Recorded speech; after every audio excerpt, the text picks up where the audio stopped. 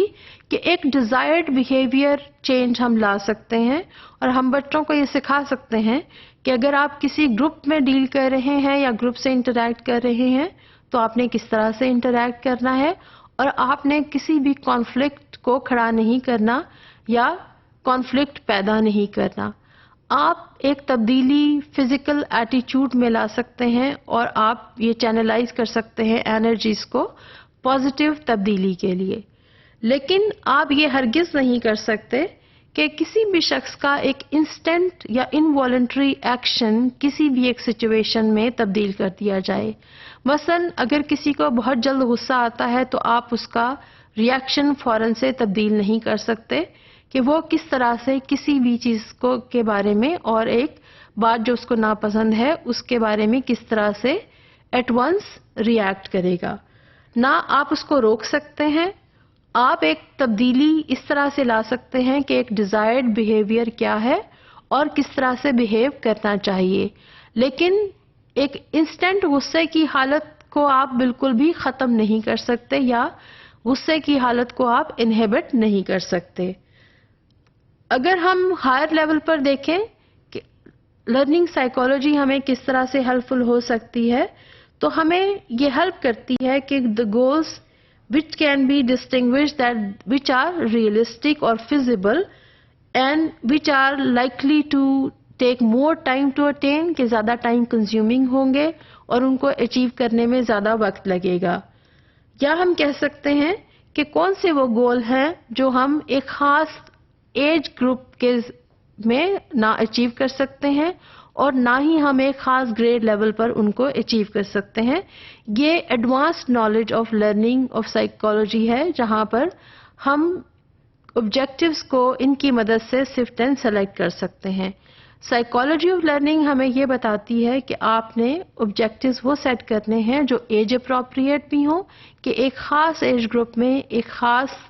Content یا خاص تبدیلی آپ ایٹیچیوڈ میں لا سکتے ہیں، اور کس گریڈ لیول پر آپ کون سا کانٹینٹ اور کس حد تک یا کتنی ڈیپتھ تک آپ پڑھا سکتے ہیں. اس ایڈوانس لرننگ کے ساتھ اور اس advance knowledge of psychology of learning کے ساتھ آپ آبجیکٹیوز کو فردر دیکھ سکتے ہیں کہ کون سا آبجیکٹیو ہے جو آپ کریکولم میں کسی خاص درجے پر شامل کریں گے یا کون سا آبجیکٹیو ہے جو آپ کو کسی خاص درجے پر شامل نہیں کرنا چاہیے. If we say that a change which we want to create among students through an educational experience, and this is an attitudinal change or change in the personality, so most of the personality changes and personality building takes place during the time while a child is attending a preschool or is during the primary grade time. So اگر بچہ primary school میں ہے اور وہ pre school میں جا رہا ہے تو یہ وہ وقت ہے جب آپ پرسنالٹی کو شیپ کر سکتے ہیں، اور بہت ساری پرسنالٹی ڈیولپمنٹ پری اسکول میں اور پرائمری ایجوکیشن کے دوران وقوع پذیر ہوتی ہے اور آپ اس میں تبدیلیاں بھی کر سکتے ہیں. جب ہم پرسنالٹی ڈیولپمنٹ اس لیول پر کر رہے ہیں تو ہم یہ نہیں کر سکتے کہ ہم کسی بھی بچے کی پرسنالٹی ڈیولپمنٹ کی کوشش کریں جب وہ 16 سال یا اس سے زیادہ ایج کا ہو چکا ہو. سو کسی بھی قسم کا آبجیکٹیو جو یہ اسٹیٹ کرتا ہے کہ ہم ایک پرسنالٹی میں تبدیلی لے کر آئیں گے جب بچہ ٹین ایجر ہوگا یا وہ 16 سال کی یا 15 سال کی ایج کو کراس کر چکا ہوگا، کیونکہ اس ایج گروپ میں یا ایڈولسنس میں موسٹلی پرسنالٹی چینجز آ چکی ہوتی ہیں اور آپ پرسنالٹی کو اس ایج میں بالکل بھی نہیں تبدیل کر سکتے اور نہ ہی آپ اس کو تبدیل کرنے کی کوشش کر سکتے ہیں. لہٰذا اس طرح کا ایجوکیشنل آبجیکٹیو جب ہم لرننگ سائیکالوجی کو سمجھتے ہوئے اپنے کریکولم میں نہیں شامل کر سکتے تو پھر ہمیں اپنے کلیکشن آف آبجیکٹیوز میں سے ہر وہ آبجیکٹیو کو نکالنا ہوگا جس میں کسی بھی قسم کی ایٹیچیوڈنل اور پرسنالٹی چینج کو اس ایج گروپ کے ذریعے حاصل کرنے کے لیے کہا گیا ہوگا. لہٰذا ہمیں یہ کوشش کرنی پڑے گی کہ سائیکالوجی آف لرننگ کو ہم سمجھیں اور پھر اس کے بعد ہم آبجیکٹیوز میں سے دیکھیں کہ کون سے آبجیکٹیوز ایسے ہیں جو ایج اپروپریٹ ہیں یا اسٹیج آف ڈیولپمنٹ اپروپریٹ ہیں یا گریڈ لیول کے اپروپریٹ ہیں، اسی کے مطابق ہمیں آبجیکٹیوز کو فردر سلیکٹ کر کے کریکولم میں شامل کرنا ہوگا۔